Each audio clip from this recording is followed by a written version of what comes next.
Yay! Hi, everybody. Welcome back to Worldhoppers. Today we're going to be chatting about some fall reads. We're going to get into some fall recommendations, but also just chat about things that get recommended a lot for fall.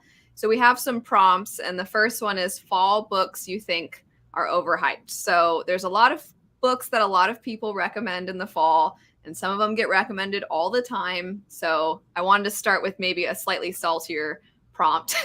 So, Steph, if you want to kick it off, what's a book that you think maybe is a little overhyped that gets recommended for fall a lot? The Secret History. I think it's literally on every list, whether it's Dark Academia or like to get into the fall vibes, which I unfortunately have DNF'd The Secret History. I have no interest in trying again. But it's not that it's a bad book. I just feel like it's everywhere, and there's so many other like great Dark Academia now that could get you in the fall vibes that could be recommended, like Babel. But it is though. If you Google, that's like one of the first things to come up is The Secret History, which I also DNF'd multiple times. I've tried to read it. But I think The Night Circus. I feel like I mean, I get it's for some people, it was not for me, but I'm like, let it rest. Give me something else that's atmospheric and vibes. There's other vibes. Let Aaron take a break. Okay, so for me, I would say The X-Text, which is a book that I like, and it came out last year, but like from last year to this year, it was just like so overhyped in like the month before Halloween even came out. And like, I feel like everyone just like always is talking about it. And it's a good book, but it's like, it kind of like, was it that good though? I'm actually kind of hoping to read that one soon because we're going out of town the week of Halloween and we're going to a cabin, and I was like, oh, maybe that's a good time to read that because it seems like a good vacation read where you can just kind of pick it up here and there. But I'm glad that you liked it, but now I feel like a loser. I mean, I have seen it like a lot of places, lots of pictures, TBRs, so I think that's fair. It's a great book.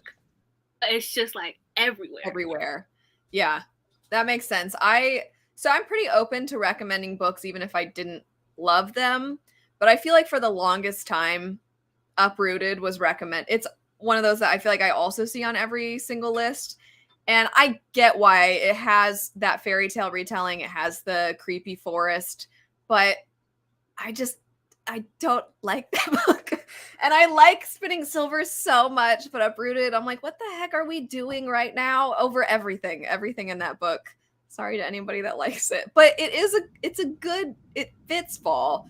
It's just, it would be on, like you were all saying about the ones you mentioned, it was on basically every list. And then I'll add as well, because we can go around again, because I'm sure there are other ones. Again, I would recommend it for fall, for sure, but I feel like Ninth House is kind of the new one. Yeah. You're breaking my heart. I'm sorry. It fits all the boxes, right? It's got the dark academia. It's creepy. It's scary. It's ghostly. So it's got all that. It's kind of edgy. The cover has kind of a Halloween look to it also. And it's fitting, but again, it's one that it just feels like it's everywhere all the time. Yes. It's funny. I was literally just talking about how much I disliked Uprooted today. I read that one. I didn't enjoy that book at all. I also think, since Jesse mentioned Erin Morgenstern, The Starless Sea, it wasn't for me, but I get why everyone likes it, but it's everywhere all the time. All the time. I see it recommended so much, but I don't like that one. I own it. I haven't read it because my copy's really pretty, and I'm like, I don't want to have to get rid of it. Keep it for the artwork. But, yeah, I hear that's a lot of vibes and story within a. I don't know if that's for me. But I think, which actually I haven't read this book. I've seen the movie, but I think Coraline. Every time I think like spooky read or even like fall or I'm like, it's just, there's new books coming out all the time. And I feel like these lists don't get updated, or like recommendations. It's like, I've got my, it's like, well, every year I don't want to be recommended the same book. I would like something new, please. So that's when, like, I'm sure it's a good book because I love the movie, but give it a rest. The book is, if you took the movie script, like, it's the exact same thing. Like, I think it's like a slight difference between the two, but it's literally like picking up where the movies, like, it's literally the exact same thing, so you're not really missing out. But it is a little bit more boring. So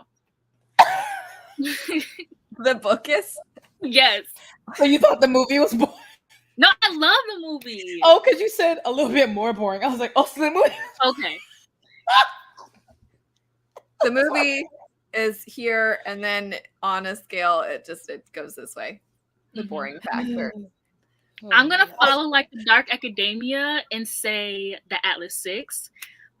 Everyone like loved that book last year, and I was just like, I didn't hate it, but I like the expectations were here, and like it was like met like here, and like I just feel like the author was like trying so hard to make it seem like an adult book, and I'm like, these are children trying to be mature, and I just wasn't. And the magic system was confusing. Like, it wasn't like explained.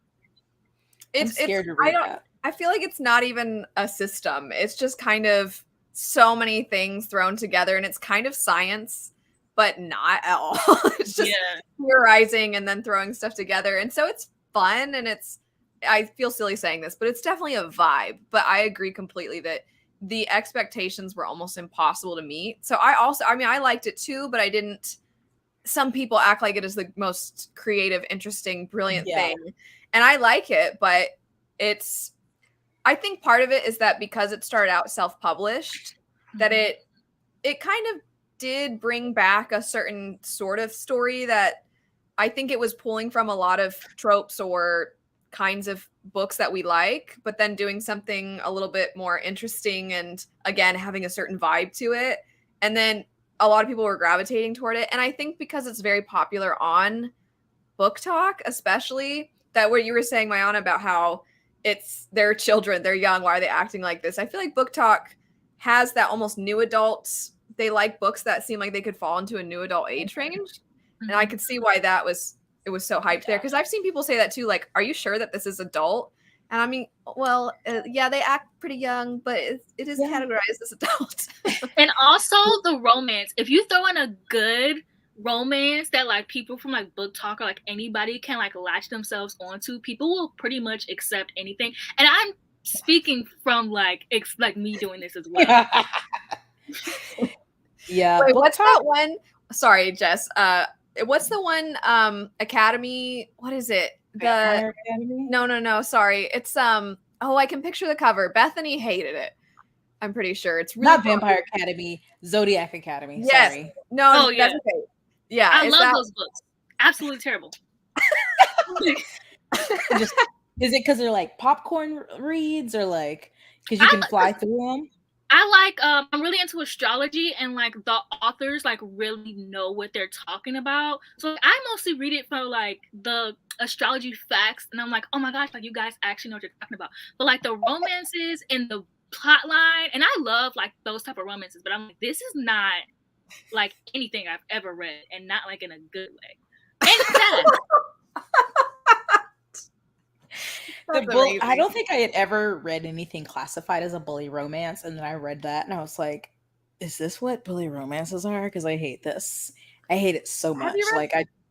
Have you read Folk of the Air? Is right. that not considered? No, I haven't. Okay. Because I was gonna say I'm like, I think that one's considered bully romance. Oh yeah, I haven't. Unless I'm just such a vanilla when it comes to bully romance. Like, no, Elle, that's not bully romance. No, it is. You're right. Okay. I know a second ago you were starting to say something, Jess. I don't want to. Something about Book Talk. Oh, just like their books, the ones that get hyped on there. It's just so interesting because I'm like, obviously, I know it's a lot of younger readers, and maybe that's it. Maybe they're just newer to reading, so many things are like, oh my god, this is the best thing ever. But I'm just like. So I'm nervous to read the Atlas 6 because I have it and I feel like I could, but like you said, like the expectation is just so up here. And then I've know people who've read it and they're like, like I didn't hate it, but also what is this? And I'm like, Yeah. I want to love it because have I been buying all of her books? Yes. Have I read any of them? No. I'm like, oh, that one's getting picked up. Let me get it. I don't know why. There's something about it calls to me, but I haven't read a daggone word of any of her books. You know what's always strange about book talk is you'll go to the bookstore and they'll have a book talk table, and there's a lot of the ones you expect, and then all of a sudden there'll be like House of Leaves, and you're like, what is this doing on here? Or like a collection of essays by some very literary. And I'm like, what book talk are y'all? Yeah, this is a very interesting combination of books. But I just want to tag on to the whole idea of what you were saying, Jess, about how it's not bad that there's a lot of it's the whole fact that they don't feel like they're updated, a lot of these lists of, and I don't mean that as a like booktubers just say the same things over and over, because I actually think booktube does, because booktube seems to really like fall and people seem to always be looking for those fall reads. So I actually think booktube is pretty great about getting recommendations out for fall. It's more just a lot of websites and stuff that just sort of spit out the exact same, whatever the top sellers are, whatever, especially if, because I read a lot of fantasy, whatever fantasy books could be shelved in fiction are the ones that I feel like a lot of websites, like Ninth House, I think has been shelved as fiction.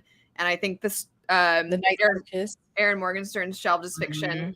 A lot of the, what was the academia one you mentioned? I think Steph, you mentioned history. A lot of those that I think those get mentioned, and then because those are like more respected fantasy books. Literature. Yeah, it's like we need some updates, but you know, that's why we have all these different bookternet resources to go to, thankfully. I wanted to, we've been a little salty for the first 10 minutes. So fall books you think are worth the hype. These can be ones that are currently hyped a lot, or that you personally hype all the time and you're like, there's a reason I hype it. It's amazing. Oh, I actually brought like 2 stacks of books for this because I didn't know what the hype was. You know, I didn't know what the hype was. Okay, so like my quintessential go-to fall book that like gets me in the mood for fall is Mooncakes, which is like a really cozy graphic novel, and they're witches, so I feel like witchy stuff is very fall for me personally. And I just like this is very cozy, but I also like that we have a deaf main character and she wears a hearing aid, so it's like really cool to see how that's handled in the story. And the ending gets a little cheesy, but like I love it. It just like gets me in the fall mood every time, and it's like a quick little read that you can just like feel good about. Art looks very cute. You said? Sorry? Mooncakes? Is that what you said? Okay, I'm putting it because it sounds adorable. The cover itself is very cute. I feel like Middle Game by Shauna McGuire, which I had vowed never to read simply because Roger and Dodger. I was like, why are we naming these characters that? But I know I had seen that. I mean, you look at the cover, it's got a hand on it, like with little flames or whatever. So it seems very fall, or, you know, I guess you can even, I wouldn't say it's spooky, but you know, some people might put that. But it like is so good though. I just think like because it's like based around like alchemy, and it is kind of like a darkness to it, and you're going through many seasons of life, but hey, I feel like it's a fall one, and just a popular book in general that I think is actually good, but it's not for everyone. Question really quick. Sorry before we get to Mayana. Just because I see it recommended all the time, and everything you said just now, I feel like you can apply it to Addie LaRue, which I still haven't read. Do you think that falls in the worth the hype or overhyped? I mean, at this point, it's almost, I mean, it's very hyped. Me, I would say worth the hype, but I think I read that book at a very specific time in my life where it hit. And I'm terrified to reread it because I'm like, oh, exactly. So I'm just gonna keep that memory there because it spoke to me. That's, It spoke to me. that's exactly me, because like I think just we read it like right kind of when it came out, right? Mhm. So keep in mind that this came out during like quarantine for most people.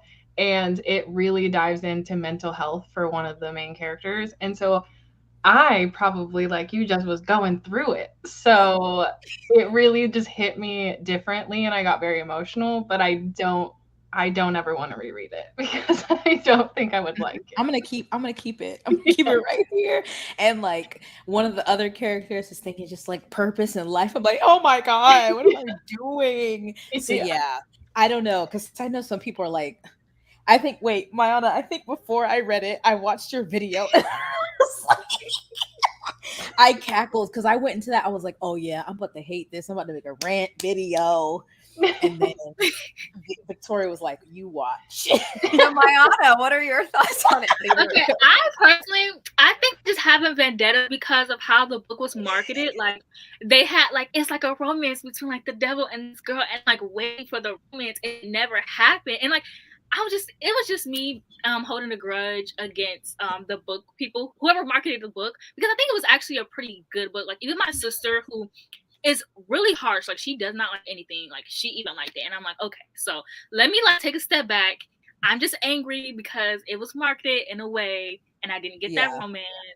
So after looking back on it, I agree, because watching your video, I was like, okay, because I felt like I heard more about that. Like it was like, oh, the devil and someone she shouldn't be with, more things. And then I was like, okay, well, I'm not gonna go in expecting that since that's not really, a main thing. I hate when they market books wrong and then you get into it, you're like, this ain't it. That plays a huge role because, like you were saying, Mayana, even when you're like, well, under different circumstances, maybe I would have liked this if I had realized that it was what it is, but because you told me it was going to be something else and that didn't deliver, well, now it's almost impossible to not be disappointed. Yeah, that makes sense. You're like, this is what I was yet to read for. I think you would like it. Now taking a step back and being like, okay, man, like you have to let this go. I think it actually, I may even read it one day. Like even my sister, who like hates a lot of books, like even she liked it, and I'm like, okay, I'm just angry. Clearly, I'll try to read it soon, and then I'll send you all a message, and I'll tell you if I'm Team Mayana or Team Jessie. That book. And it's one of those books where I wanted to read it, and I do generally like V.E. Schwab's works, but so many people were talking about it, either talking about it like it was the greatest thing ever or completely tearing it apart. And I'm like, I can't get all of that out of my head. I have all of these things and it's hard to go in, and I think that it's a good thing to hear other people's thoughts, because then sometimes you notice things you wouldn't have noticed otherwise, just because people have different life experiences and you're like, oh, I understand that criticism. I would have never noticed it. But then at the same time, you don't want to be hyper focused, almost looking for those things. It's that balance of respecting other people's criticisms or why they love it, and then also trying to be honest with your own feelings and not just adopting everyone else's thoughts as your own. And I'm like, I just don't think I can not hear everybody else's thoughts right now. But now I want to read it, even though I just heard you all talk about it. It sounds very moody. And moody books are hit or miss for me. So, because some of those quotes, I was like, "Dang, Victoria!"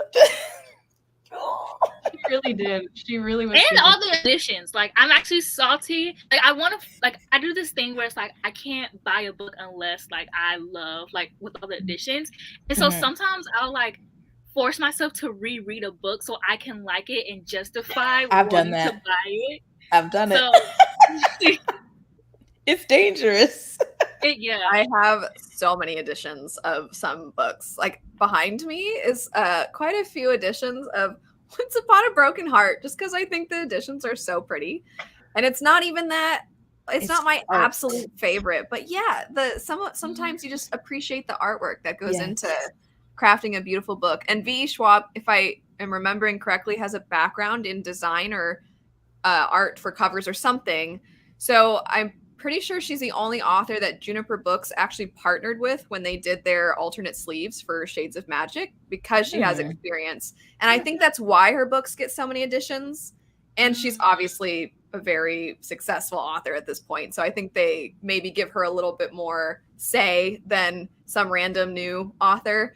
But I think that she actually has a vision for what she wants on the covers. And it's cool that they listen because all her covers end up cool. So I'm like, maybe you should listen to authors more often with what they want because they probably know. Yeah, because some of these covers out here.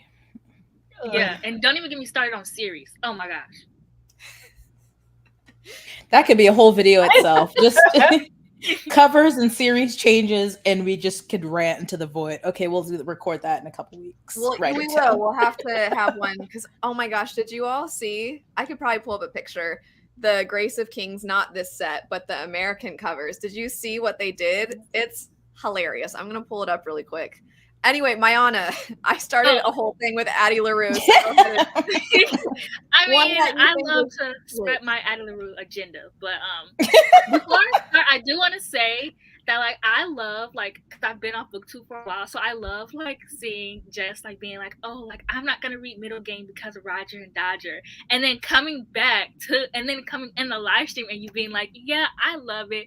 I love that book, so that is just like the highlight of my night, by the way.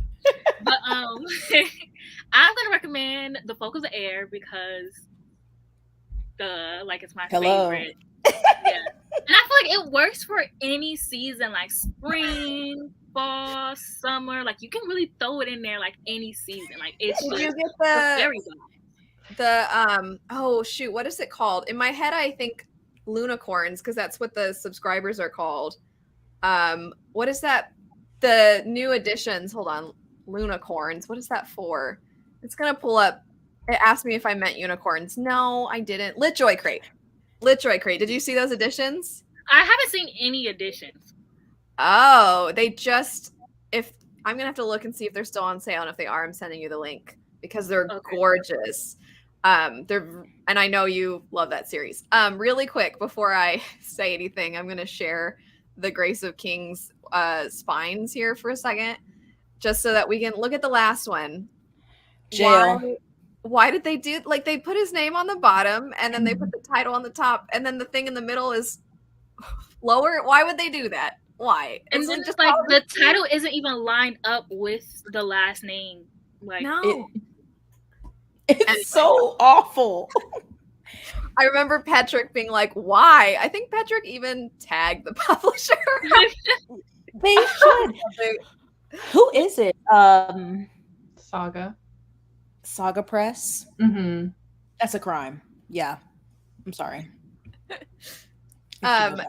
So fall books that we think are worth the hype. There's a lot of the books I read I think are really fitting for fall in general. I find myself always, as I'm doing wrap-ups, I'm like, this would be a great one for fall. And so when fall comes around, I'm like, I feel like I can recommend everything I read this year. But I've mentioned this one a few times. I do really like it. And it's a little bit different from what I usually read, and that would be Small Favors. I just thought Small Favors was one of those books where it's not the what happens at the end. It didn't really matter for me how the end was executed because everything along the way was just like little tiny bits of creepiness here and there in this kind of small town where you're like, are they just having rumors or are these things actually happening? And you have the little sibling that has an imaginary friend and you're like, I don't think that friend is imaginary. I think there's some person that they're talking to. And I really liked that one. And I feel like it's, even though the cover makes it look like it would be for spring, I think it's really good for fall. I got that one because of you. I don't physically have it yet, but I wanted to read it. That's a standalone, right? I think. Yeah, I need to read that one. That author also wrote House of Salt and Sorrow, and I read that in one sitting, and it gives good fall vibes too. I actually was wondering which one I should recommend. And that one, you can say if you agree too, Steph. I think that one feels like it's more gripping, like fast paced, makes you want to turn the page, where Small Favors is kind of slower going. But I don't know what it was. It was like the little tiny things here and there. And it weirdly built it up more, where House of Salt and Sorrows is kind of edge of your seat and a lot of tropes too. Yeah. Is that one? I feel like I see the cover. Is it a pirate book or no? Is it just by? It might look pirate vibes. I think that's what you're thinking about. It definitely, if you saw it, I would, and you didn't know anything about it, I could see you thinking it's a pirate book. I think it's just because it's set near the sea. It's like a house, but it's more like a haunted house story. Yeah, it's the 12 Dancing Princesses story, but scary, which I had no idea, but apparently there's a Barbie version of 12 Dancing Princesses, a Barbie movie. So when I was mentioning it, I was like, I don't know the original 12 Dancing Princesses, and people are like, I thought that was a Barbie movie. Like, they're like, did she do a retelling of a Barbie movie? I was like, I don't think so. I think that it just happens to always have been done anywhere. Here's the cover. Yeah. Okay. Mm-hmm. Aaron that one. Craig. Okay. I like that one too for fall. I read that. Buddy read that one with Jade, and she also liked it. So we were kind of like messaging each other. I remember being up late and I had to go to the bathroom, and I'm like, I don't want to go to the bathroom right now because there's creepy things that happen in like the tub and things like that in this story. So I don't want to. Do you ever, even though it's like I feel like at this point it's just such a cliche that when someone goes to brush their teeth and spits and they come up and there's someone behind them in the mirror, I'm always like hesitant. Like I look up first into the mirror before coming up after I've watched something scary or read something scary. So I'm like, nothing's going to get me, which is dumb. But that's when I wash my face. When I go to I'm like, I like pop up really fast because I think the faster I move and I catch the person, that'll do something. I see you. You know what this proves? It proves that humans are stupid. Yeah, we are. I mean, easily. I still get paranoid in the shower. I'm like, I have to lock the door because open the shower curtain, somebody's out there. Yes. You never know. I've mentioned this before, but Sean, it came up in conversation that when he's home alone, he still closes the bathroom door and locks it. And I'm like, when you're home alone, why? And he's always like, what if there's an intruder? And I'm like, shut the door. But in the meantime, if there's not an intruder, he's like, you don't know. That split second makes a big difference. I'm Team Sean. I know, you're not going to catch me off guard. He knows how to do that. Even when I shower, which I don't like showering home alone because I'm always afraid that's when they're going to get me, you know? So even when I have to, I'm like locking the door and I put my cell phone in the bathroom because I'm like, you're not going to get me. I'm always like, I want to make sure I have a razor around. And if I have to lock the door and plug the curling iron in so if they try to get me, I can burn them. Going down. I'm glad we're all this is a woman thing also, you know? I think maybe I'm hearing a little bit of that. Women are just scared to be home alone. Well, and I watch like scary-ish movies, and when women especially go and explore something on their own, I'm like, this shit isn't real. No one's doing that. Never. Never. It's gonna stay over there. I'm not going. That's why there's a part of me that my dog, Luna Bear, being an Akita, has some guard dog instincts that I don't necessarily always want to train out of her, because I like that she, as soon as she hears something, she's like, and you know, she's like running to go see what it is, and I'm like, it's probably just a delivery or a cat, but you never know. Maybe one of these days it's going to be somebody who's like, oh, I gotta leave, I'm not dealing with that dog. She would kill something if it or she might come back with an arm. She's like, well, she will protect her mama. Luna Bear. Okay, getting back on track here. Is there an underhyped fall recommendation that you want to let everybody know about? I have two, but the one that I think the most is Silver in the Wood. I never hear about this. This is by Emily Tesh, and this literally is the epitome of fall when you read it. It just it's a little novella, and one of the characters is literally a part of nature, and it's set in the fall, and it has the best atmosphere. There is a second one, which it's Drowned Country, and they both have the same atmosphere. I liked the first one more than the second one. It's just a duology, but I love this, and I read it last year in the fall, and it just really put me in the mood for the season, and I never really hear about it. Oh wow. Yeah, just borrowed from those covers are really interesting. Yeah, I've literally never heard of that, but I love that Silver in the Wood cover. Oh my god. I know, I saw it at the store. I think it was one of those times when I went to the bookstore and I just wanted to pick up something that I'd never heard anybody talk about. Never. Which doesn't happen very often. I miss those days. I mean, obviously, I don't know every book, but still, it's kind of hard to be like, no. Or I tend to just like focus on like, oh, this one, and be like, well, I haven't heard anyone talk about that one, and I'm like, that's why I should get it. But But then because you're like, what if it sucks? What if that's why I'm not hearing anyone talk? yeah. And then I try to go on Goodreads, and I never have service in a dang on Barnes and Noble. So I can't read the thing, and I'm like, do I? I do love finding a good hidden gem, though. But Yeah. at this point, I feel like hidden gems are things that people will recommend to me in comments, and then I'm like, I mean, it's you. You should have a channel because apparently all these good books know what it's talking about. But it is rare. You feel kind of full of yourself. Like I went to Barnes and Noble with Sean one day, and they had a table in front of the fantasy section, and I looked at the table and I'm like, I have not read that one.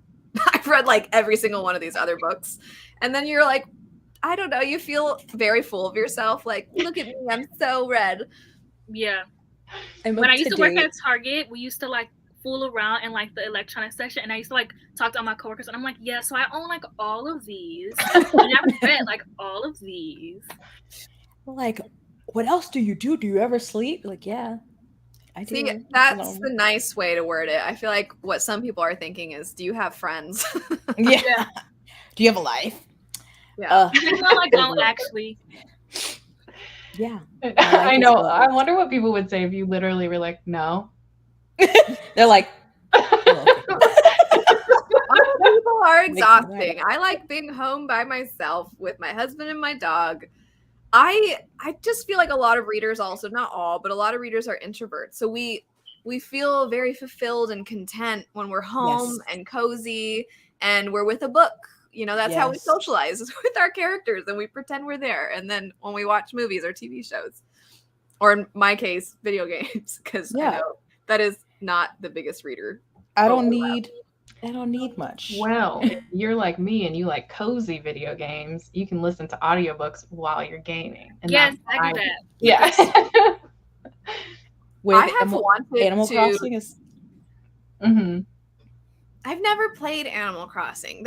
I need to find cozy games. So if you two have I can never do the right angle. Belle plays violent games. She's it looked like you were doing the Spider-Man. I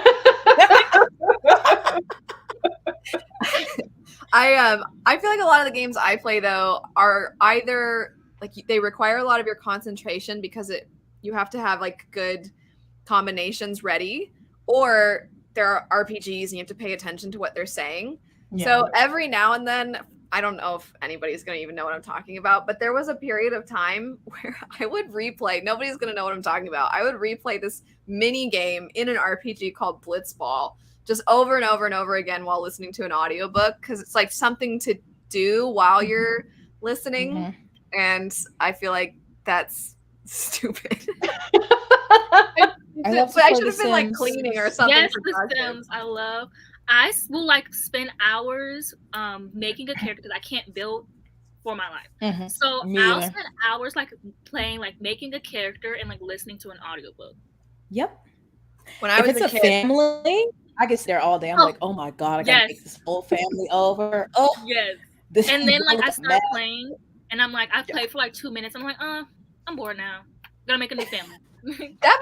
I feel like that is a bookworm thing about making the characters in The Sims, because I did that all the time when I was a kid. That was my favorite part, was making the characters. And then I'm like, I mean, I don't care about the other stuff. I mean, of course we all kill them too, right? You take the handle out of the pool. I like to play, but I love building the characters. And then I cannot build. I've watched so many videos and tried. I'm like, this is not my ministry. And I've accepted that. But I like to consider myself an excellent Sims interior designer. So I will download homes from the gallery that other people built, and then I'll redesign them, because for some reason, everything's always brown in the interior. And I just go through, and that takes sometimes days where I'm like, oh, I have to get this living room right. What kind of vibe are we going for in this home? Yeah. I feel Love like that. you would really like Animal Crossing Yes. because like a big part of that is you can either spend a lot of your time doing interior design, or I watch so much Animal Crossing YouTube, it's like disgusting. I don't know why I'm admitting this right now, but like you can literally make an island story and just build this whole island. Like somebody did a whole Lord of the Rings one, and they did an island tour, and like you can just build a whole story with all this stuff. It's amazing. Anyway, I'm trying to build my island. That We just got a Switch. So once my life is situated, I will be getting Okay. Animal Crossing. Speaking of stupid, okay, these games aren't stupid, but speaking of games where you like don't have to pay attention, Jess, we can finally play Fall Guys together. What It is is that? such a ridiculous game, and you just have to press X, and it's very silly. Oh, that's my kind of game then. Everything you're saying about Animal Crossing just tells me that I have no idea what Animal Crossing is. And we have the Animal Crossing themed Switch too, because it's cute, and that's the one they had when we got a Switch. And I've never played, but I kind of want to. For the longest time, I thought it was Farmville from Facebook. Like when people were talking about it, I'm like, when did Farmville get so big? Well, I was like, okay, wait, I don't know. I don't remember. I don't remember what it's called. Have you seen that ridiculous trombone game that's come out recently?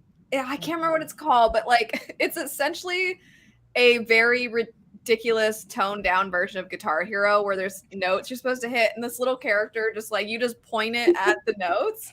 And that's not how trombones work for anyone that doesn't know. You don't just point up or down the trombone.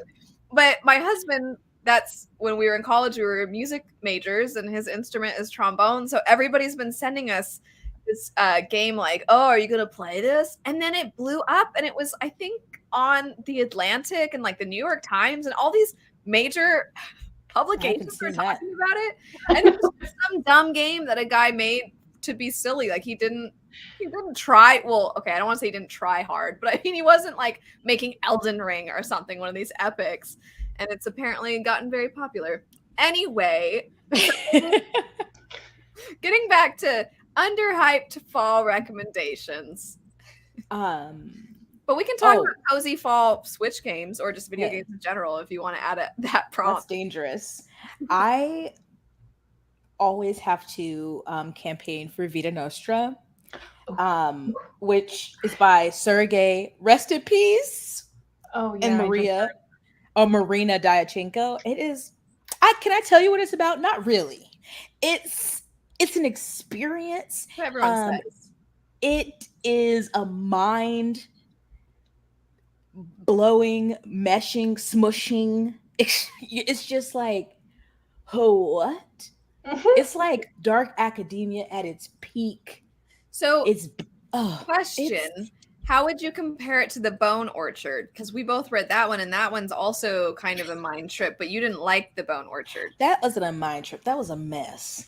I feel like The Bone Orchard, I think because Vida Nostra doesn't have as many like main points of view as the Bone Orchard, because the Bone Orchard had all of these different people, and I couldn't distinguish.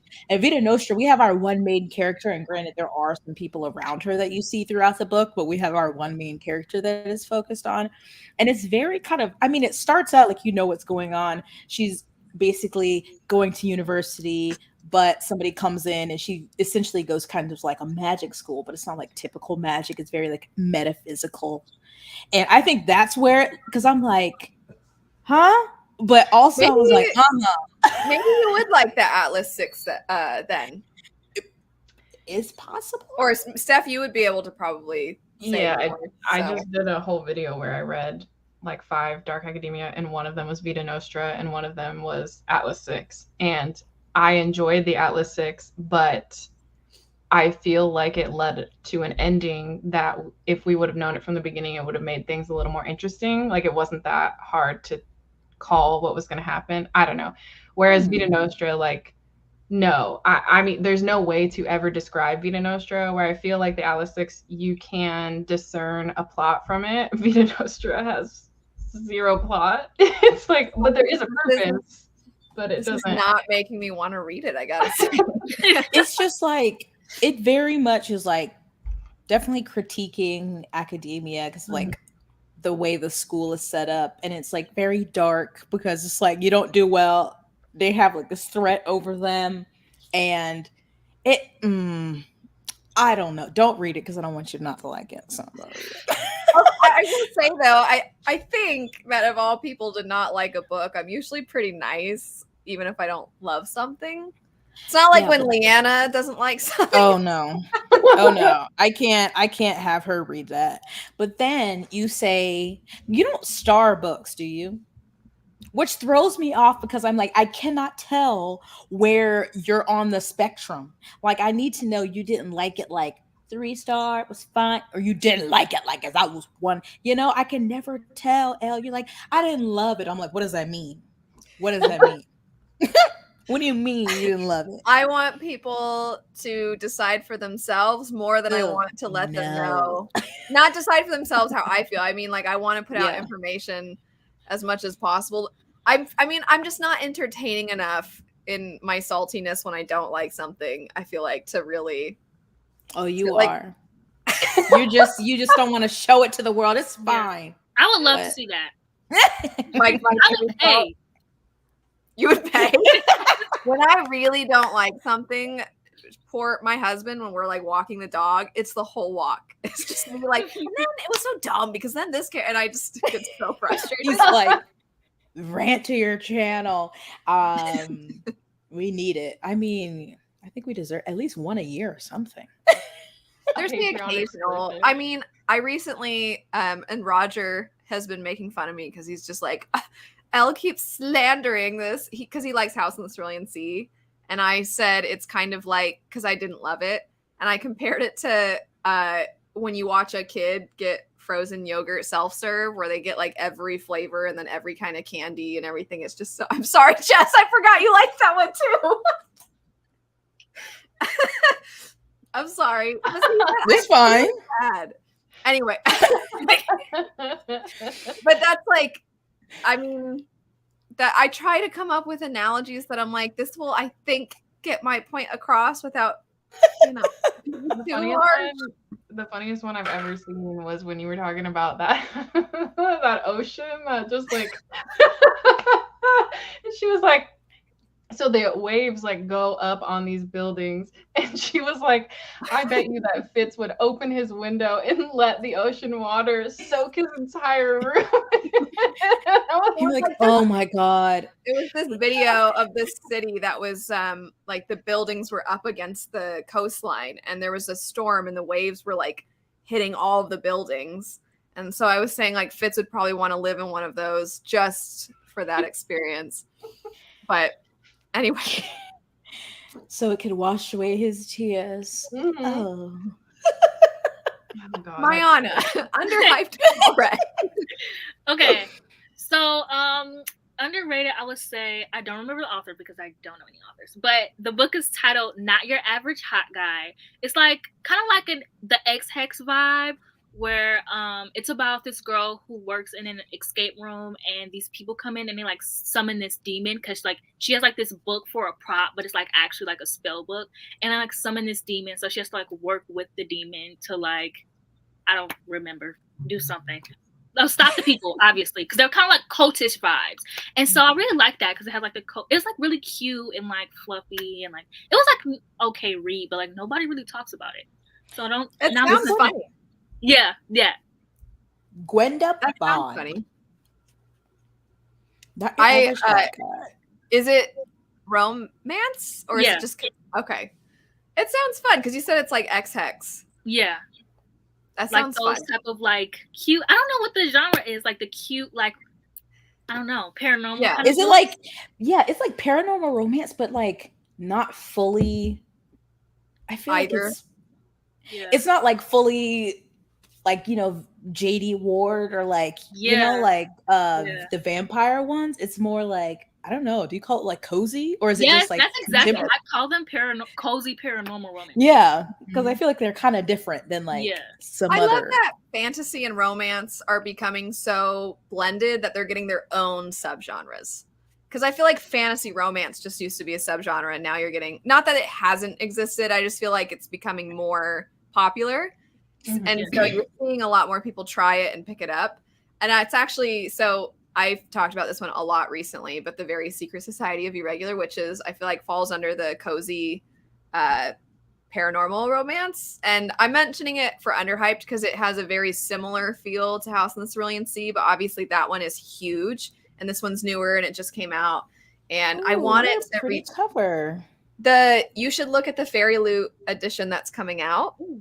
It's on No, because I was just saying this yesterday, okay?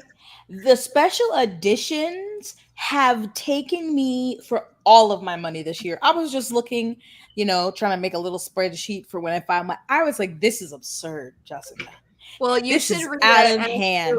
if you like it, it can be like a Christmas present or something. Although I don't know if I probably can't purchase two of them. The Very Secret Society. I haven't heard of this. Why haven't I heard of this? Really? I've been out of touch for the last month because life is a mess. I feel like I'm just behind on everything. But this is The so setup cute. is basically House on the Cerulean Sea, except for she's a witch and she's supposed to train these 3 orphan girls how to use their powers so that the rest of the world, because when you don't know how to use them, it's very likely you're going to use it in front of people on accident. And so she is employed to try and teach them how to use their magic. And everybody who works at this, it's not an actual orphanage, it's just this house that these people work at, and they take care of the little girls. And of course, there's like a handsome librarian man who teaches the girls a lot of their courses, and so the main character kind of hits it off with him, and he's grumpy and she's the sunshine, and it's precious. Why is it 15 weeks for a hold on? Let me check my other library card. That's crazy. That's so pretty. I actually am filming a vlog where I'm reading a bunch of cozy paranormal books, and this was on my list, and I didn't know if I wanted to read it or not and extend the vlog. So now I think I have to. So. It's cute, but you read a lot more, and now I want to watch that video too, but you read more of it, so maybe for me it's just because I'm so unfamiliar and haven't read that many that I'm like, it's the best. But maybe if I read other ones I would like them more. But I thought it was really, really sweet. And the part I always mention, because it's not a big spoiler or anything, but one of the little girls has never really had the chance to go out and about, and she really likes comics and books, so the main character wants to take her to the bookstore, and the little girl gets dressed in her finest clothes. So she's all dressed up, and she's sitting in the back of the car, looking out the window, all excited. And you're like, oh my gosh, it's just so cute. So this is the special edition, Jess. That's the UK cover, but they're going to have sprayed edges. And then on the naked hardback, they'll have that. Also, I haven't been on Fairy Loot in so long, and I need $1 million. It's like that TikTok sound. It's I need 30 bands right now. Yes. Yes. Oh my God. I bought a gallon of paint today. It was $47. Okay. I can't be. Oh my gosh. I'm going to take the paint bag and get this. We'll read it first, and then if you like it, I will say off topic, but this is so pretty. That is cute. Was that Fairy Loot? Yeah. Wait, when did they announce that? 10 hours ago. Oh, okay. Well, they're doing a really good job with a lot of their editions. These naked, especially the naked, I love a good cover, but then especially when you take it off and then the naked cover. That's how you get me, because usually the covers are okay, and I'm like, okay, but the naked covers, that's what's getting me. The Stardust Thief. Have you seen its naked hardback? Look at this. Look how beautiful. That purple with that design is it's great. And then they have a quote on the back. And then, of course, they used to do a lot of the artwork on the sleeve, but now they've been doing it in the book when you open it. I kind of like that more. Yeah, me too. Jess, you could take that gallon of paint and make some sprayed edges. Make your own special edition. I could. Or I Live You for Books. Send her some stuff and be like, can you please make this look really pretty? Because oh my god, all of them are so beautiful. I need to rein it in, but it's just so hard. Well, maybe you can read that book, and then if you like it, we can all join in together. voice. Jess is gonna be like 2.5 stars. Still gonna buy the copy. Or you'll buy I'm the like, but I rounded up, so 3 stars. That's a good rating. I'm gonna. Well, the library hold is so long, but maybe people will return it faster, and I can read it soon. I actually haven't read much. I liked the audiobook narrator. So if you are able to get the audiobook, because they're in the UK, I think the librarian guy I think is Irish too, so they do his accent. So I liked the narrator quite a bit. And it's very charming. Though I just think it's really cute. The whole book is really cute. Sounds delightful. So we have our more specific prompts for other things. So we have retellings, mystery, thriller, anything to do with something haunted, dark academia, and atmospheric. So I know Steph said she had a whole stack of things. If you wanted to, you can just mention them and I'll put up something as you're saying for whatever it fits. This is oh god. This is like, I got too many. Just bring all of them and then just stack them in the frame. So there's like these ones that are, I don't even know if you can see them. I've heard really good things about the Raven Boys. I've heard that it's one that I know for a while there was a lot of YA fantasy that people were like, oh, it's overhyped. But the Raven Boys seems to be one that people continuously come back to and say it's very good. Yeah. So I just read it. I love the Raven Boys. Jess hates it. So not like you're hiding behind your phone. It's peak atmospheric. Mm-hmm. No plot, just vibes. Yeah. Confusing vibes, but it's good. I loved it. Okay, good. Thank you.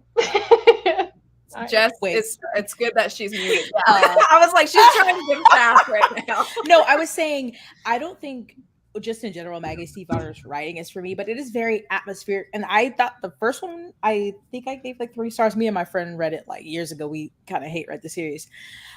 But atmosphere, vibes, oh, for sure. Very fall. It was just, to me, the characters I loved weren't the main ones. And and then I was like, all right. Because there's a setup, that you get in the first one. And then I was like, I want to know. And I got to the end of that 4th book. I'm like, Maggie, you have some nerve. That this is how you end this book. So I agree that the ending of that series is really bad. Yeah, terrible. As a big fan. It's such an interesting setup and like premise. And I'm like, okay, even through all these books, I don't love Blue or Gansey. I know they're loved. I love Ronan and Adam, whatever, going. And I'm like, I still want to know. I'm still invested in this plot point. And then she said, fumble the bag. And I'm like, God dang it. Well, that doesn't make me want to read it, but is it one of those where... It's still a great atmosphere, and you don't listen to the audiobook, though. I don't... Oh, yeah. Mm-mm. Do not listen to the audio. It's terrible. Okay. But yeah, atmosphere. Just be there for the vibes and not for the big main plot point. Go to that. Yeah. I also have this stack. I don't know. Ooh, what else? What's there? Ooh, the Diviners. Tell me more. I need to read the Once and Future Witches and Year of the Witching. Both of those. The funny thing is that I didn't actually love the Once and Future Witches, but I think that enough people do, and the vibe is very fall. So that's why I recommended it. I didn't love it though. You kept it though? I'll probably unhaul it soon. Have you read all of the Diviners books? Mm-hmm. That's another one where I loved the first 3, and then the last one was really, really bad. Like, I gave it 2 stars bad. Oh no. Yeah, I don't know what happened. I don't know if it was because she spent many years between the 3rd one and the last one, and she just was over it, or what, but it was bad. That is so rude. Yeah. I would rather middle books and a really great final book than great first books, and then the final is like, ugh. It's like, come It is on. very frustrating because I get almost more upset than if it had been meh the whole time. If it's great Yeah. and then the last book disappoints me, it's like I get angry that how Yeah. dare you make me like this? Exactly. You gave up. I've been sitting here waiting. This is what you gave me? Oh no. That's how I felt about the Kiss Quotient series. Oh. The last one, because I remember when it first came out and there was everyone who was like mixed feelings. They're like, this isn't, and I remember watching Mara's video. So I was kind of prepared that it wasn't like, it focused a lot more on like the life things and the hard stuff instead of like the romance. So I still liked it, but I mean, it's still, the Kiss Quotient was still my favorite. Is the Heart Principle part of that series? The Heart Principle, that's the last one. Okay, I've read that one, and the, like you were just saying, the real life parts are devastating in that book, and they're really hard to read, especially being like a romance reader, and like I was in such a like terrible headspace, so I'm like, yes, a cute little good because I had like a heart. So I'm like, a cute good romance. I'm reading it, and I'm like, wow, this just made my depression worse. Actually, you're just like, oh my, yeah. Especially when they have the illustrated cover. For some reason, I'm like, okay, happiness, rom-com, or at least light-hearted contemporary. And then when I get into it, and I'm like, oh, I have to say, though, as it was so hard for me to like ignore this as a violinist. There is a part where she would rather break her violin than do something not that bad. And I was like, that wouldn't happen. Like, I don't care. I don't care how much she doesn't want to do this other thing. And I'm like, okay, but it's trying to depict, that's not the point. But I'm like, no, she plays in a professional orchestra. You know how much those cost? Like when I was I'm just going to give a side tangent for a second. When I was at ASU, they would, to the master students or the doctoral students, sometimes they would have really nice violins that they would lend out to them. And I'm talking like $100,000 violin. So you're telling me this girl who plays in a professional orchestra would rather break her violin, which probably costs thousands and thousands and thousands of dollars? No, she would not. Just like, that's not a thing. But anyway, sorry. That part of that book, I was just like, no, please, why? But it's always, the real life stuff was devastating. I was just like, and her sister, she was working my nerves. It's like, girl, golly. That was a hard one. The Kiss Quotient still definitely my favorite, but I still enjoyed them overall. Yeah. I love the Bride Test. That was my favorite one. Oh, really? I did really, really like that one. But then I think, was it the Bride Test or was it the Kiss Quotient? I think, or no, the Bride Test and then the Heart Principle. I can't remember because I read the author's note, and I feel like in both, she said she wrote them to reflect personal things that happened. I think, was it both of them?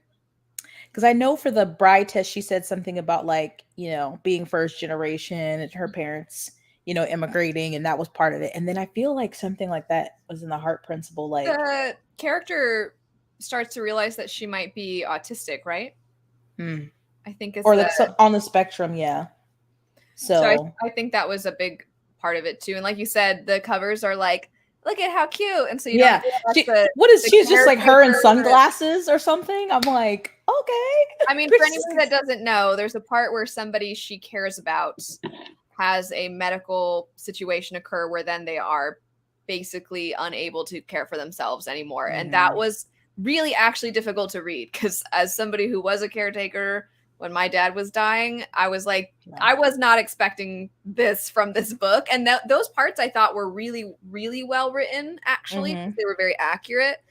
And the stress of when some people are like acting like it's not as bad as it is. And you're like, no, it is this. You can't just do whatever and like, let's throw a birthday party. Like they can't move. They can't function right now. And anyway, so those parts were difficult.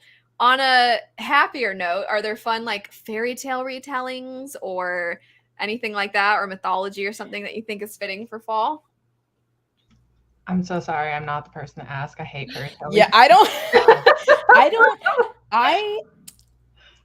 feel like if I say this one, then it'll kind of give it a no. I don't have any. No, say it.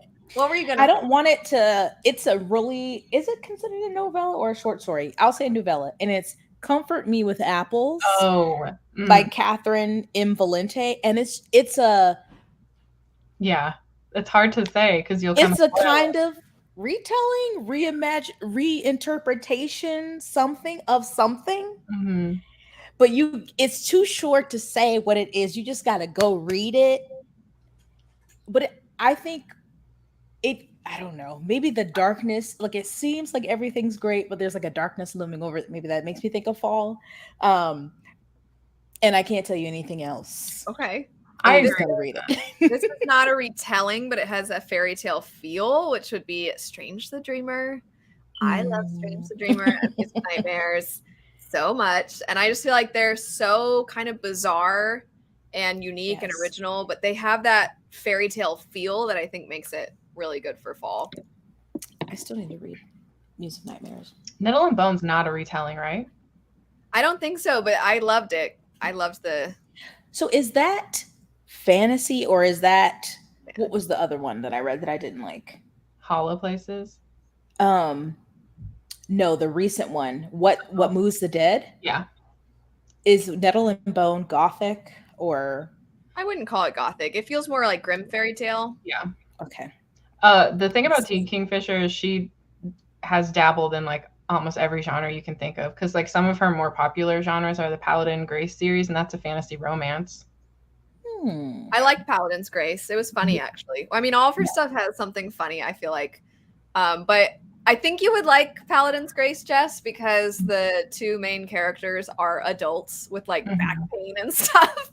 And it was the main lady of the story is somebody who has had to kind of pick herself up from some experiences in the past that weren't very amazing. And it's funny and it's silly. And I liked the first one. I've heard that the next two are good also.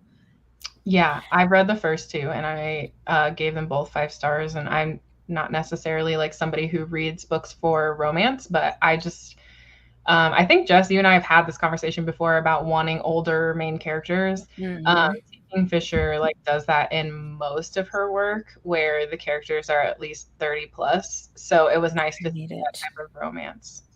I need it because I've only read What Moves the Dead, and I have realized after reading that and The Island of, or The Daughter of Dr. Moreau that gothic is gonna not be for me.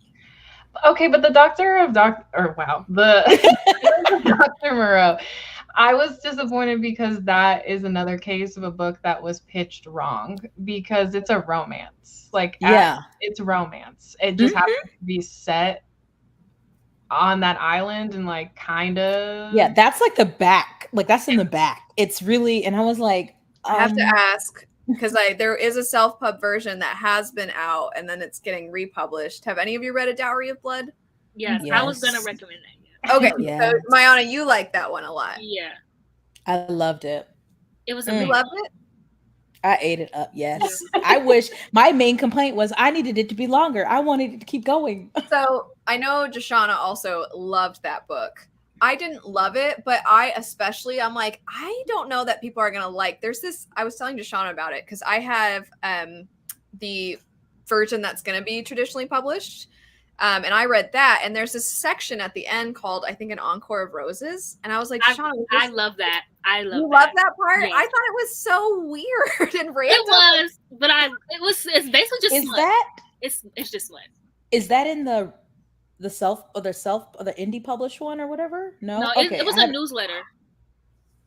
It was like added. It's like it almost feels like a little mini short story epilogue type of thing. I want that. I just don't like the new cover. But the thing about it that I think is going to throw people off who are unfamiliar with this story is that I would say a big portion of the book is dedicated to trying to get out of this bad relationship, which I think that's kind of the overall tone, that kind of hazy mind space you're in when you're experiencing something like that. So the book's original ending feels like an ending to that. And then you get this kind of like chipper kind of sort of thing after, and it doesn't specify in the new version. It's not like this is an additional, it doesn't say anything. It just seems like it's another chapter. So I think that's what's going to throw people off is if you make it I think, clearer that here's the ending and then here's an extra bonus part if you want, then it wouldn't. But I don't know. I just feel like some people are going to be reading it and then the tone shift is going to, maybe it's just me. Maybe it just threw me off. I don't know. I don't know if I made this up, but I could have sworn I saw an announcement that she was going to make a sequel to that book. Or Oh, really? I don't know. I feel like I made that up. I don't know. Let's look it up. Here, talk about other recommendations. I'll look it up. Okay. Have any of y'all gotten around to reading House of Hunger by Alexis Henderson yet? No. No. I haven't. I didn't even read the. Is it a sequel to A Year of the Witching? No. Okay. No. I just finished it yesterday, and I'll be honest, I was disappointed, but I think that if you loved Dowry of Blood, you might like it because it has similar themes, except, well, I guess it kind of does have polyamory in it, but like it has very similar themes, I guess. I'm looking on I'm Goodreads right now, and it shows Dowry of Blood as being book 1, and then it says an Encore of Roses 1.5, and then what Mayana was saying, it says it was originally sent out in their newsletter as a subscriber bonus and can be read for free on Substack. It's an epilogue short story, is how they've categorized it. So they added that into the traditionally published. So I am curious now if you, because it's really short, it's super short. So if you read it, Jess, I want you to tell me how you would feel if you had no idea that it was like a separate thing and you got to the end of the book and then kept going. Because it doesn't even say epilogue. It just says an Encore of Roses, and then you read that part. And I'm like, I feel like they need to add something in that says like, oh, bonus material that's been added to this version or something. Anyway, I'm just repeating myself now. I want justice for the cover. I think this is kind of maybe weird for a fall rec because it's nonfiction, but I feel these in my spirit this time of year. And it's all 3 books by Caitlin Doughty, I think would be great in the fall, which are Smoke Gets in Your Eyes, From Here to Eternity, and Will My Cat Eat My Eyeballs. If you've ever been curious about like the death and dying industry in America, and the audiobook's great because she narrates them in like her voice, and she uses just the right amount of humor where it's not feeling crass because you're talking about death and dead people, but very knowledgeable. And yeah, I mean, fake skeletons outside your house, listening about real skeletons in your ears. Great options. That makes me think of Anatomy of Love Story, where the setup is that you have this girl living in, I think it's Scotland, in a time period where women, they're not really allowed education very easily, and she wants to become a doctor. And at that time, people would, like, usually people who were poorer would dig up bodies and sell them to doctors, because the doctors couldn't just take the bodies because there was a lot of weirdness about, people's bodies. And so they would pay people to dig up bodies for them. And this girl wants to become a doctor, so she pays this guy to bring dead bodies to her so she can, do autopsies, basically, kind of just learning through actual bodies. And it's also kind of a romance too. So her and the guy are like having feelings for each other. And it's historical fiction mostly. There's like a couple other things sprinkled in.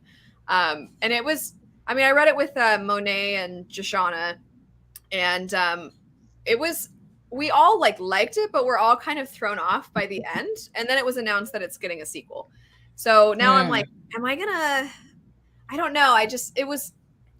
It's interesting. The end is interesting. And so I'm curious now to eventually jump into that sequel and see what she does with it. But you were talking about the humor involving things that are, dealing with death and things. So this one, obviously, given the nature of the story, there is some pretty morbid humor at times. So, and there's a couple of the parts that are like romance, where like her and the guy there's tension between them, and she's like helping him dig up a body, and then there's people coming to check on graves, and they like get down into the grave they just dug, and they're like snuggled up in there to where you're like, is this cute?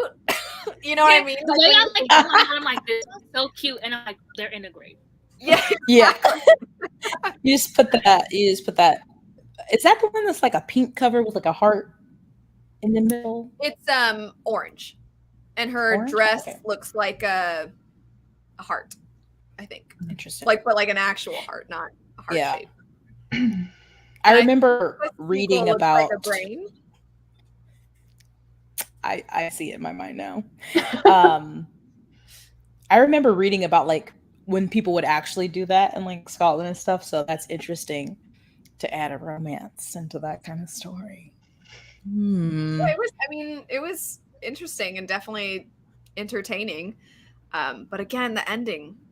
And I can't say anything. That's why I always go like I never mind. I don't want to say anything else about it. There's just some elements about the ending that I'm like, huh, okay. Yeah. I don't know how I felt about that, but I enjoyed the overall. You have to see experience. In the sequel. I think also a popular one this year, because I think fall, I think cozy, and I think Legends and Lattes could be a nice. I had that on my Everybody loves it. Cozy read, cinnamon rolls, coffee. That made me so hungry when I was reading that book. Because is she an orc and an ogre? She's an orc who retires, from the fighting life and is going to open up a coffee shop, but no one knows what coffee is. So she's gonna explain what hot bean juice is to all these people, and it's just precious, and there's baking and different. Surprised you haven't creatures. Mentioned Sweet Hand. Sweet Hand? Because there's lots of baking. She's a baker. That's not like a summer. Yeah, that's like a summer. That's because it's like a summer wedding. Yeah. Yeah, I know. I just think baked goods though, and it feels very like baked goods. That book made me hungry. Yeah. Are there any others? I mean, we kind of talked about Dark Academia a lot at the beginning. These were the ones. Oh, there's more babble. Okay, I want to recommend. I have to spread this agenda. Daily Education. Okay. I have to spread the daily. I think it's like such a good book, and I haven't read Vida Nostra, but it kind of gives me like Vida Nostra, like the same like deadly like vibes of like the school. Did you? It's finished now, right? The trilogy. Yeah. Mm-hmm. Have you finished it? I have not. I was gonna say, are you pleased overall? I usually read it like as soon as it comes out, but my timing was so off. Plus, the last cover is kind of ugly, so I was kind of just like, I'll take my time. Maybe at some point there will be a special edition of the series. Yeah, that's valid. Golly, a cover can make me be like, I don't want to read that. Even in my favorite series, I'll be like, I don't know. I'll just wait to read it. Yeah. A Deadly Education, it wasn't for me. It definitely has that fall vibe, and I love how the first one looks, but magic school, but dead. Yeah. I've heard mixed things, and so I've kind of not been sure if I want to pick it up. It's one where I'm like, maybe at some point, but I was waiting for the other ones to be out, and then we'll see, because Naomi Novik is hit or miss for me, because I loved Spinning Silver and I didn't love Uprooted, and I liked the first Temeraire book, but I need to read more. But she reminds me of T. Kingfisher too, in that her books are often quite different from one another. I want to try Spinning Silver, but yeah, me too. I haven't. Root Magic by Eden Royce is a really precious middle grade that would be good for the season, because it's like set in South Carolina in the 60s, but they're dealing with like ghosts and hags, and they're learning root magic from their family. It's just, I know you loved it. Which one do you love more, that one or Amari? See, that's disrespectful. And I feel like asking that question, is Loki anti-black? So I won't choose. I won't choose, but I'm ashamed to say that I have not read Amari and the Great Game yet. Oh, I was just gonna ask you that.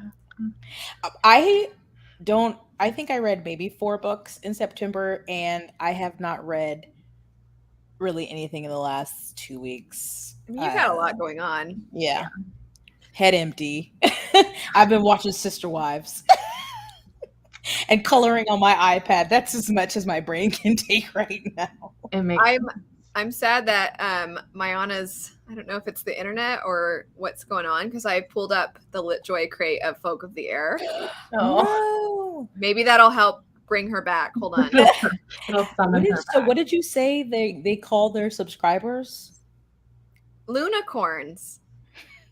It's cute because they're like, they have a little unicorn symbol. That's on the inside when you open the book. That's the artwork on the inside, and then this is what the book looks like. And it comes in a box set. So it's all 3? Uh-huh. Oh, it's 4 actually, because they have that the whatever that other one is. Mhm.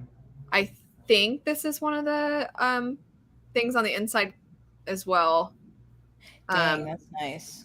But this artwork, I was like, all right. Makes me wish I liked this series.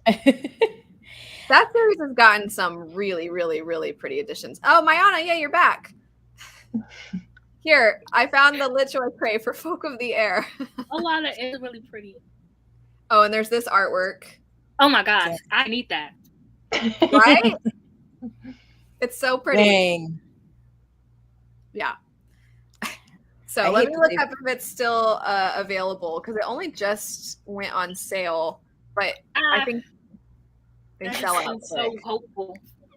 I hate that they figured out that we love special editions because they seem to keep getting better, and I just can't. I can't. I it think, is- like last year the special editions were so horrible. Like I don't think I bought one because I was like, these are all trash, and I was like, that's gonna be the new thing. And then they were like, we hear you. We're gonna Mhm. We want your money. I sent to Jess, because now that you said that, Mayan, it makes me think of the fact that you were like, these aren't even good for the From Blood and Ash series.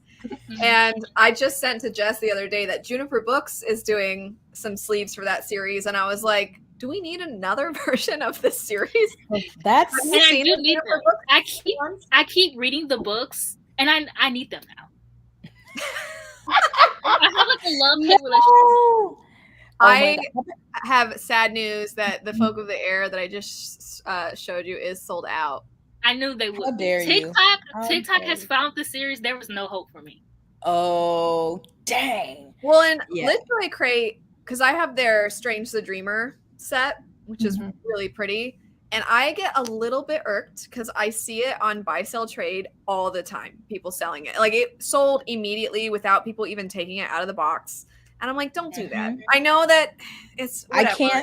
I can't stand it. It's like why can't you just let people who actually want I- it and want to I keep it? understand. Yeah, exactly. I understand if you are like, I'm pretty sure I'm going to love this series. Or maybe you read the first one, you liked it, you haven't read the second, and you're like, okay, but I know it's going to sell really fast. But when you buy it just to sell it for like hundreds of dollars after, or sometimes thousands, depending on the book or series, I'm like, please don't. Yes. Yeah, It's- and then it creates people like me who like feel like they have to buy things because they feel like they'll like it, and it's like now I'm like worried I'm not gonna like it, but like Yeah. what if I never got it? And it's like That's what I started doing. I'm like, well, if I do love it, I'm gonna be sad because I missed out. This is a cautionary tale. This whole It's a conversation. dangerous, you think getting into books is so harmless. It's a dangerous game. Yeah. Yeah. Do you know how many Facebook like groups I'm in for like special edition copies? It's like book boxes just in case. End up broke and destitute. You keep out here in these streets. I will say that the recent editions, so sorry if anyone is a fan of these, of red, white, and royal blue, hideous. And the other one, Oh and my then gosh. people were Well, upset nonstop. because the art, like the characters, I think one character's supposed to be fat and they're not, and then the characters look the same and one's supposed to be Asian. Chinese. I Yeah. hate the special editions of romance books. Like making a romance book hardcover just makes me so deeply angry. I don't know why. But it's like, why is this romance book a hardcover?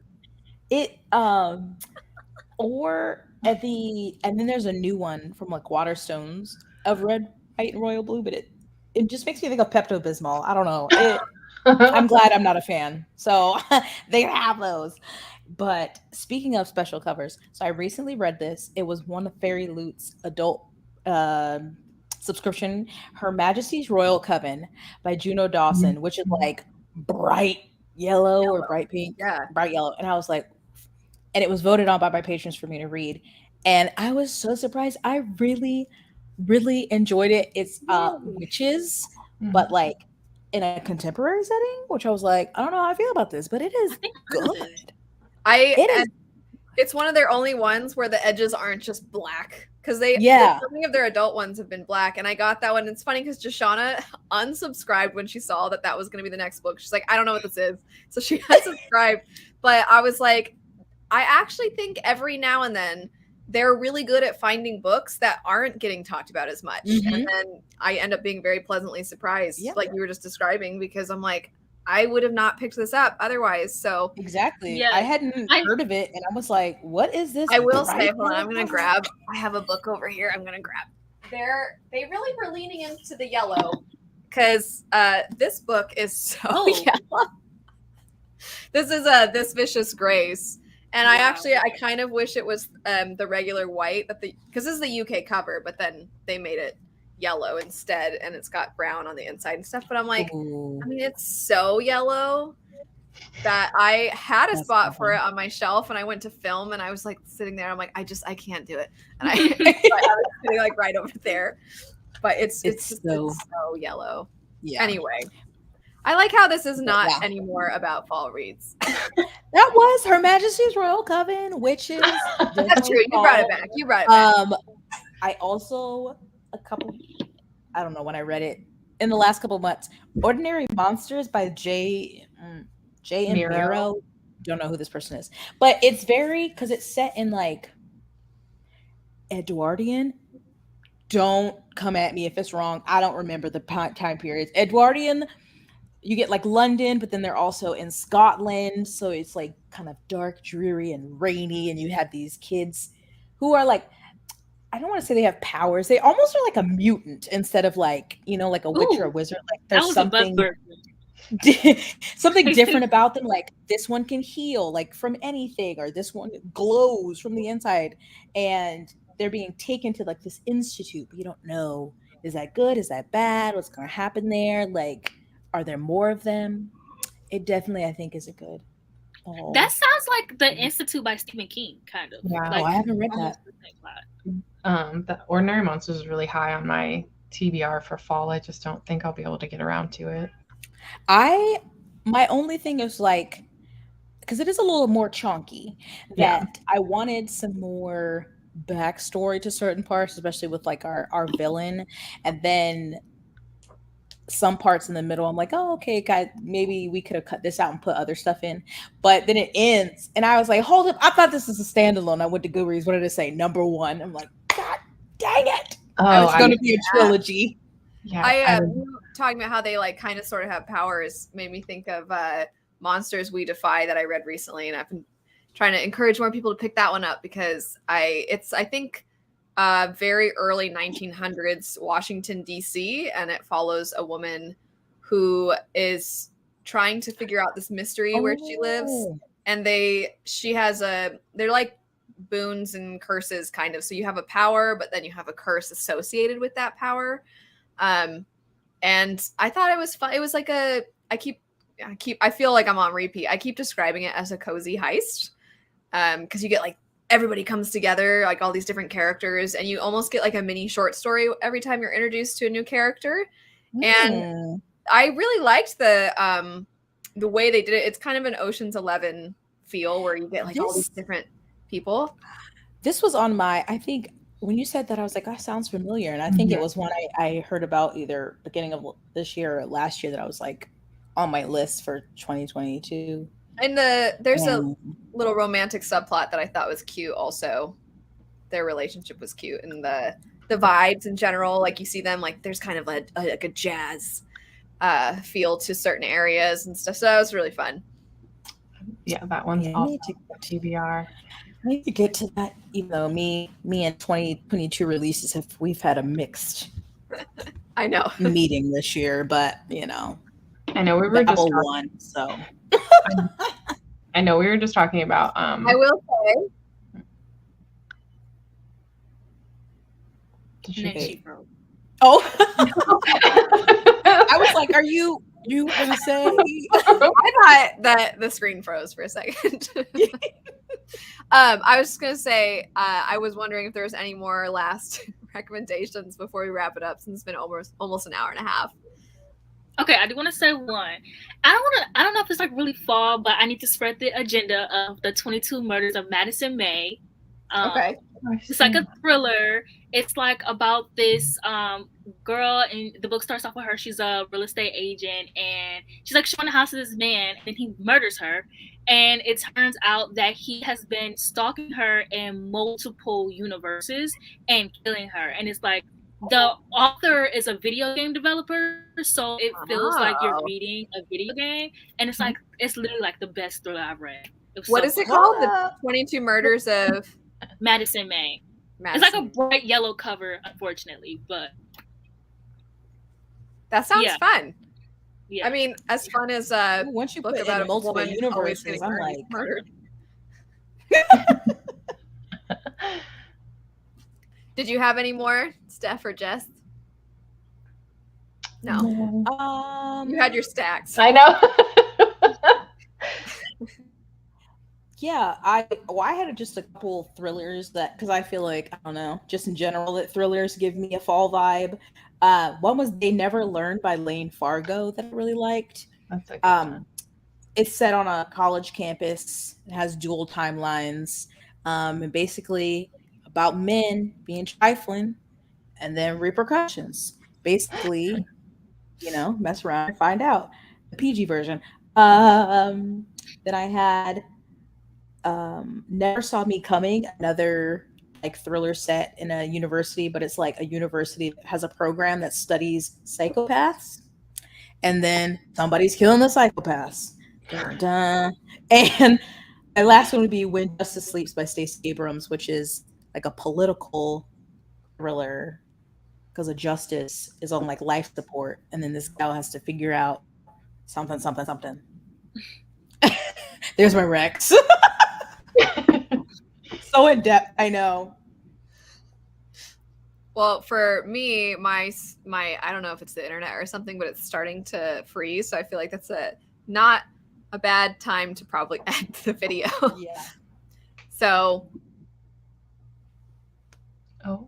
Which is pretty common for Worldhoppers, and I think makes for a more fun, exciting time.